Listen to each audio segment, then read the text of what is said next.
Selamat hari Minggu, Bestiani Bestiana. Sarapan yang sahdu tenan. Iki ning nggone Mbokni, tepate Bulak Rejo Gang 9 Ngetan.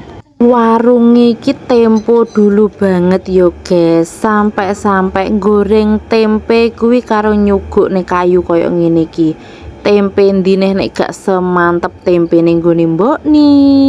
Apa maneh pinggir-pinggiran iki persawahan yo bes.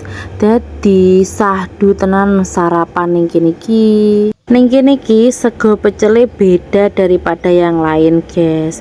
Sampai peyek, tempe, sambel nun duwe ciri khas sendiri. Apa maneh Mbokni kuwi wong iki humble banget, ramah, dijak ngobrol kena, dijak guyon kena. Suwabar pol tik telaten sak njaluke pelanggane kuwi dituruti kabeh karo Mbokni.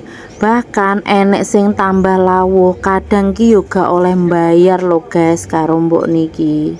Sarapane sego pecel karo nyangkruk ning ngarepan ngene iki enak asline. Koncone iki kopi ireng, tapi mergo gak seneng kopi ireng yo malih pesen es teh.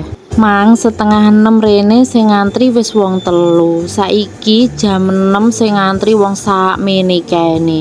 Saranku nek tumbas sego pecel ning kene mending isuk pisan ae Besti.